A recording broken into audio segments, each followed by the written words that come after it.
what's going on? My name is Kevin Deers, and this is Everflowing Stream, my channel where I get to interview people involved in the world of punk, hardcore, metal, underground music, mostly loud noises. Thank you very much for everyone who has commented, subscribed, and who's just really enjoying these interviews. I took a couple weeks off, had a lot of work to be done in my day jobs and whatnot, but that's no excuse.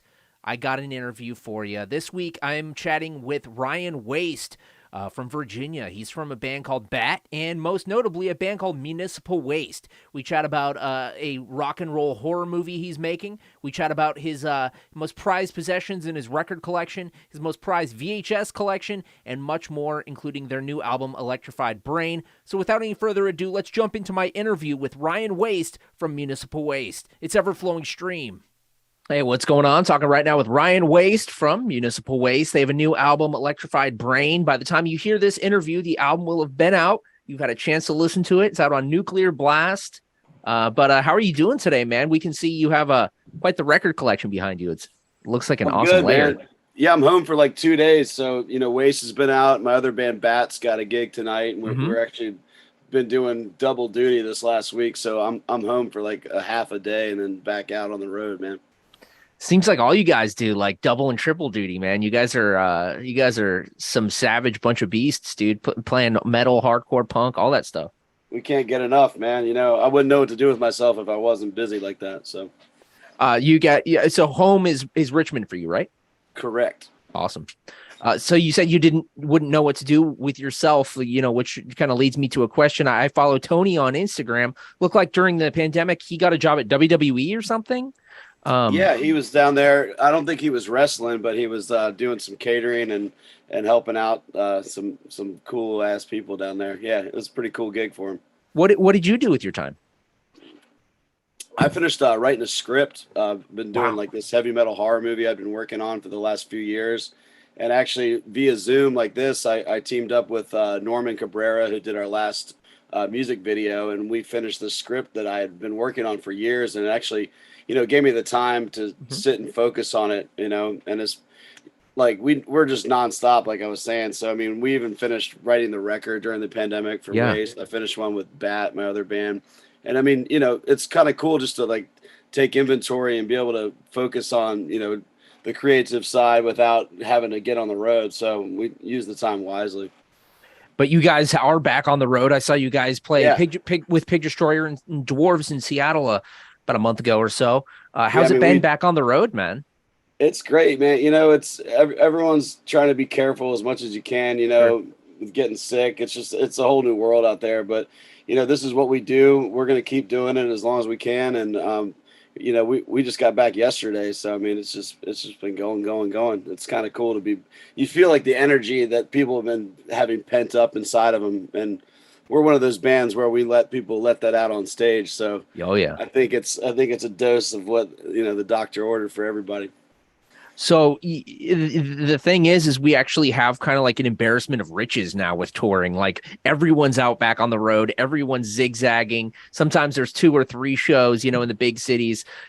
Has that presented any difficulties, like having to kind of quote unquote compete with friends or tour packages? Yeah, it just happened.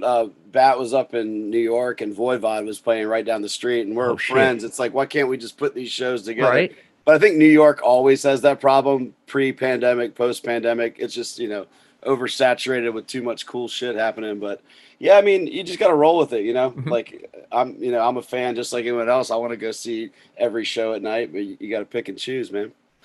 So this album, it's coming out now. Were you guys writing and planning this before the pandemic, or did it just so happen you were just started hunkering down and writing it during?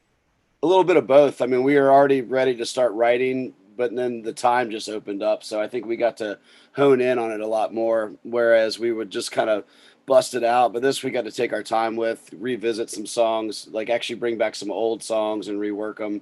And then the patience had to set in when we were finished, and we sat and waited on like a year and a half just to put it out. Like, it was ready a while ago, but this happens to be the time.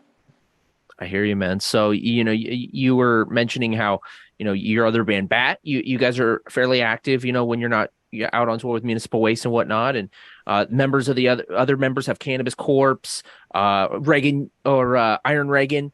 How do you focus, or how do you differentiate material that you want to go to what band? Is it hard sometimes? You're like, this is a, or is it fairly pretty common for you to just be like, all right, this is Municipal Waste, this is bad. Are you able to differentiate those easily?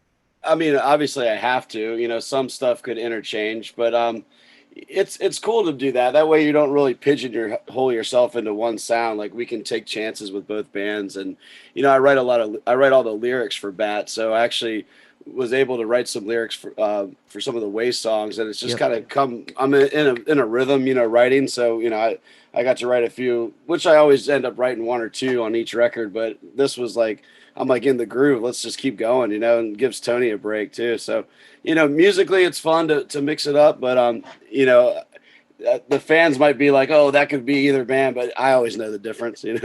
Sure. Yeah. Well, the first time I ever saw Municipal Waste, you guys played City Hall in Seattle, and there was like a grand piano right next to you guys. It was pretty crazy event. You guys played with Iron Lung, and it was a very unique experience to see you guys at City Hall with like a grand piano and like this beautiful, show. What's the weirdest venue you can recall Municipal Waste playing? We should have got Phil on the piano. Phil's a pretty good piano player. Oh yeah, we should have worked that in. Though I mean, back in the day, if we're gonna go weird, like we broke into an abandoned house and ran a generator in Richmond next door to our friend's house called the Compound. It was like a punk house, but we ran a generator, and then we even brought in dry ice into an already like dangerous situation. Like this, it had been burned down, so it was abandoned, and the ceiling was caving in on us like while we were playing, and we really just put everyone at danger at that point. The stairway was breaking, and pretty much we were like, all right, well, we need to make this more evil. And we brought dry ice in and little coolers. I actually have it on video. It's something I need to digitize to preserve, because that was one of the wildest Municipal Waste shows. That's like 2001, like early stuff for us. So that was a pretty fun venue. If you guys put out like a career retrospective, like, I mean, people aren't really doing DVDs much these days, but Blu-ray or whatever you were to do. VHS. There you go. Hey, VHS everywhere. I don't know if you're videoing this for the radio. Oh, I am. Yes. Everywhere, man. I got the whole perimeter surrounded in it. So I like, tangible formats, obviously, if you look around. There's a few, okay. There's a few tapes over here.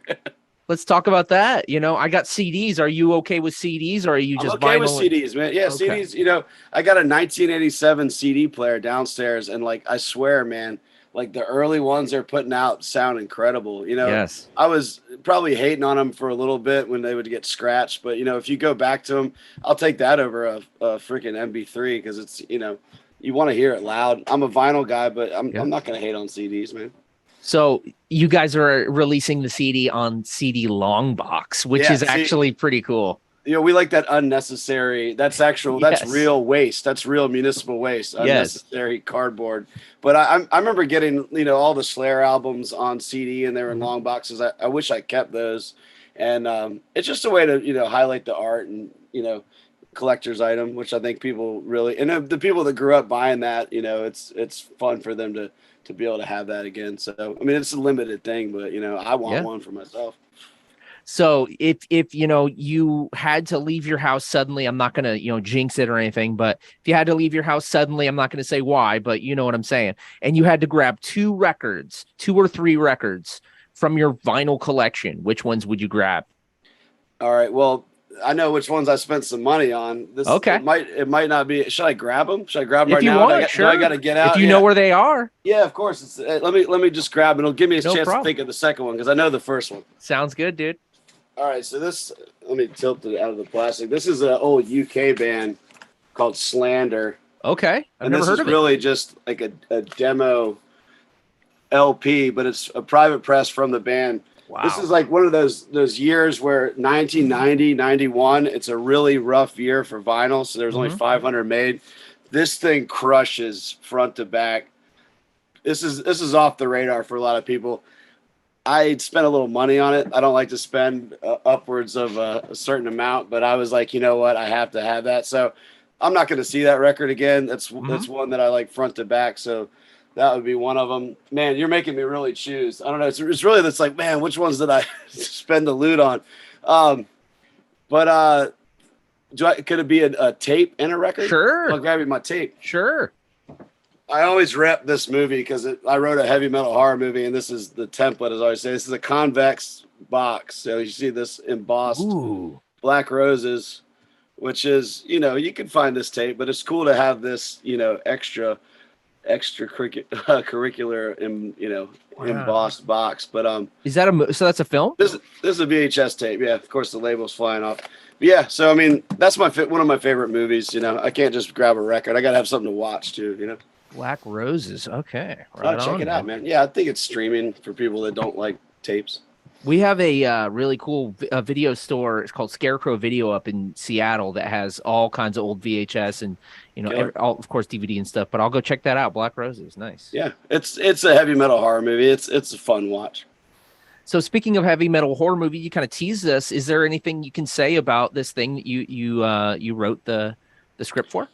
Yeah, I mean, I haven't released the title yet because I want to patent it and everything, or it's I keep stuff real close to the chest. But like I said, Norman Cabrera is the guy who's he's done work for Rick Baker since the '80s, so he's the effects guy. But I actually teamed up with him as a partner in writing the movie, and I got to give credit to another guy, Jamie Thompson, who used to work for the Guardian, an old Scottish like punk rock friend of mine.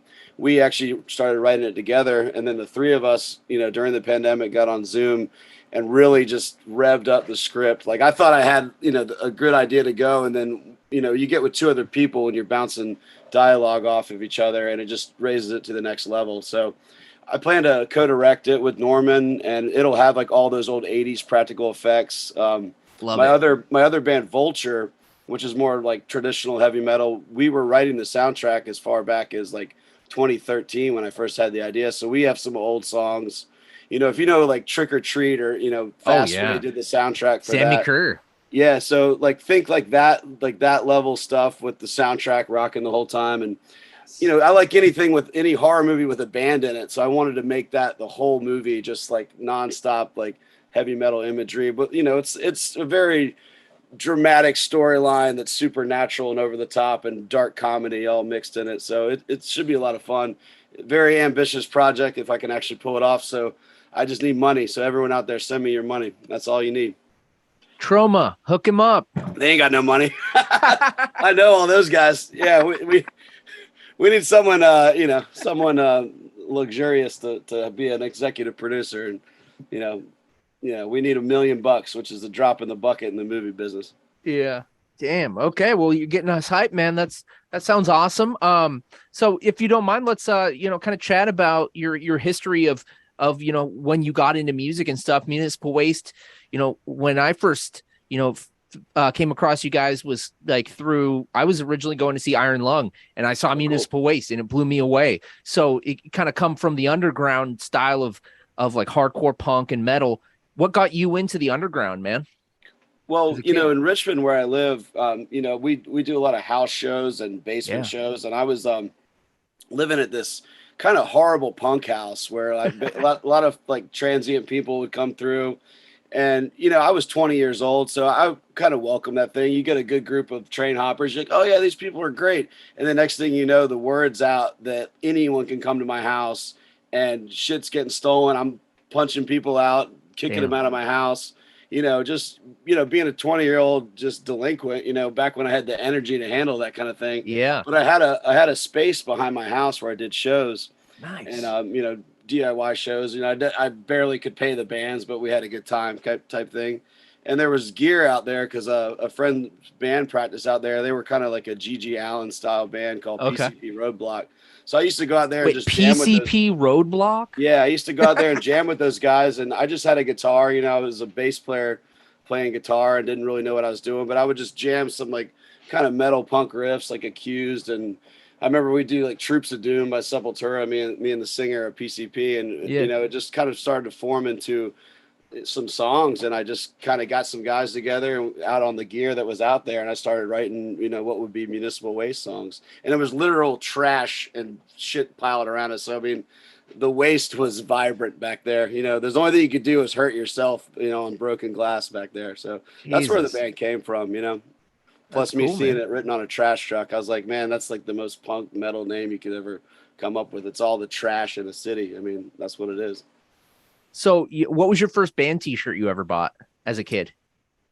Judas Priest. It was my Nice. first favorite band. Yeah, I still have it. If we had an hour, I could go through all the old shit I still have here. Obviously, I keep everything.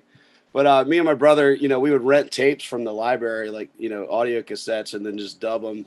That's how I got into all the early stuff, Nice. Priest and Slayer, Sabbath, the basics. Uh, So curious about, you guys are pretty touring, like touring machines. What keeps you kind of motivated to keep hitting the road? Do you love it? Do you love touring? Of course, man. It's like I said, like when I get home for a day and I just sit around, I'm like, I don't know what to do with myself. So it's kind of like you stay on the move kind of thing. Your blood's still pumping, and that's what just keeps me motivated. I mean, yeah, I get tired, man, but it's like then I start missing it. But we just had a 2-year break without playing gigs. There you So I mean, you know, exactly. we got the gusto back. Right on, man. Well, last couple questions here for you, man. And if you could pick a scar on your body and show us if you can, I can. I got a few. and tell us the story of how you got it. You'll love this. All right, so I'm gonna go get down here. See this right here? Oh yeah, that's like a divot. Looks like I just got it. So that's in my shin. Jesus. Yeah, this leg's fully tattooed. I need to tattoo around that.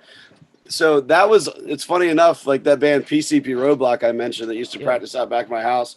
So they couldn't really play any venues, but they got a chance to play this venue called Hole in the Wall. Mhm. And the stage had just been built. So it's like wood, splintery stuff. And I'm right up front.